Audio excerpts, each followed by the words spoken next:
Malcolm Jenkins gets in on the fun. How many interceptions did you tell me Brady had? That's Adam Troutman for the touchdown. Touchdown, Emmanuel Sanders. Touchdown, Josh Hill. Brady again under pressure, rolling out to his right, and he's taken down. The Saints continue to make it look easy.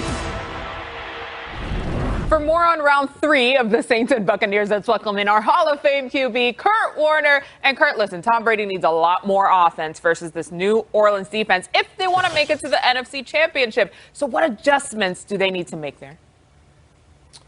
Well, the biggest adjustment to me is they're going to have to get the ball out of Tom's hands quicker. You know, the formula here against Tom Brady for a long time has been rush 4, get quick pressure on Tom Brady as he's trying to stretch the field and force him into mistakes or force him into feeling uncomfortable in the pocket. Saints have done that extremely well in the 2 matchups, especially the last matchup with the big win that the Saints got. They are going to challenge you on the back end. They're not afraid to get up and play man coverage so you can't throw quickly and allow their 4 guys to get to them up front. So that is going to have to be key, especially early in this game. Make Tom comfortable, get the ball out of his hands, and try to make some plays in the quick game.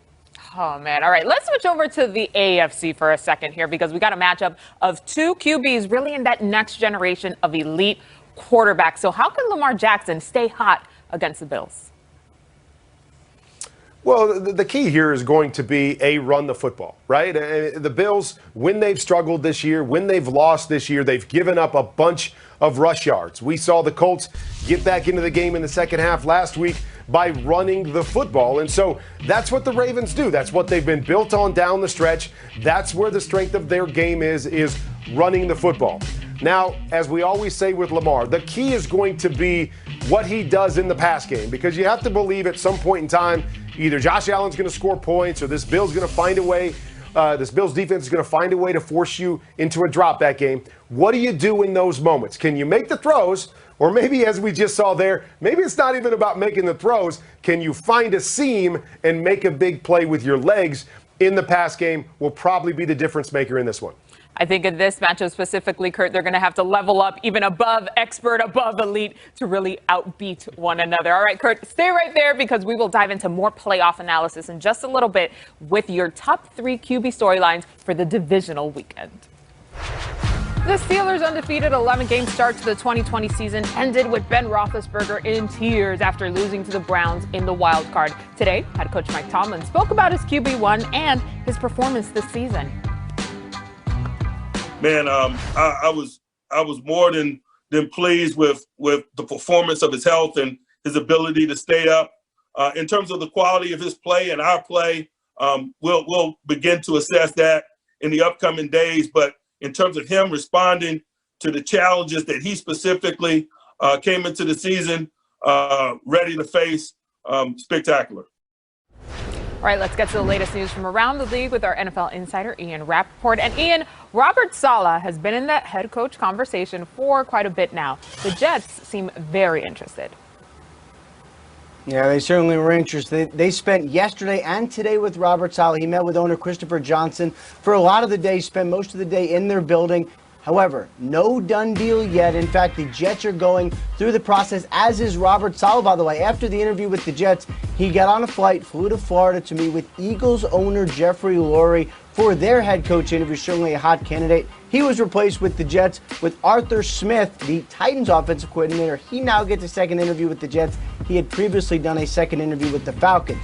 So that's the coaching side of it. Meanwhile, significant development in the general manager world. George Payton, the longtime executive for the Minnesota Vikings, right-hand man for Rick Spielman, the GM for the Vikings, he signed a 6-year deal with the Denver Broncos, one of the more respected general manager names out there, has been involved in plenty of trades with the Vikings, a ton of scouting for the really successful drafts. This was described to me as somewhat of a dream job for him, and now he gets final say with the Denver Broncos. All right, Ian, several front offices taking on a different look this offseason. Thank you. All right, let's take a look at some notable matchups that we're looking at ahead of divisional weekend. So the Chiefs are hoping to have Clyde Edwards-Helaire back this week. He was limited. Mike Evans and Chris Godwin both limited in Tampa. And while Stephon Diggs continues to nurse an oblique in Buffalo, his divisional counterpart, Marcus Peters, did not practice with a back injury today.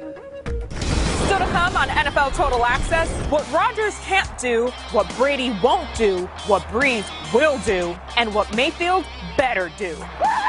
It's a Hall of Fame take. It's what Warner is watching. Plus, you knew what was coming. You made the right call. You had the right coverage.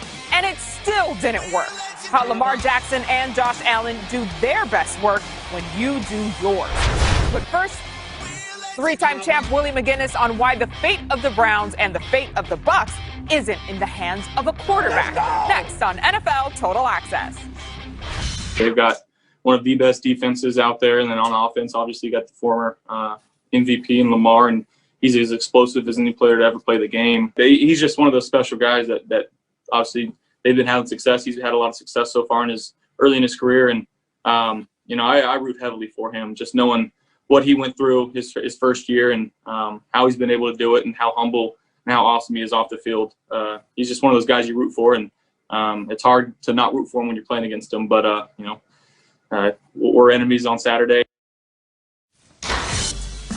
Okay, so we have to remember, these two guys go way back. Take a look at these young cats walking across the stage when there was a stage to walk across and people crowded together. Love it. They were both drafted in the first round. This was, of course, back in 2018.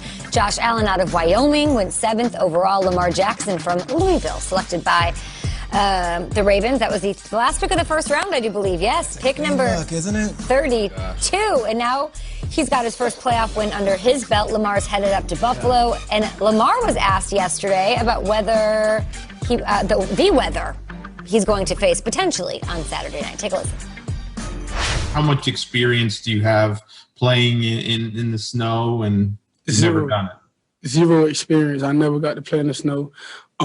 Except my first time seeing snow in Louisville, but we had a snowball fight, so that was totally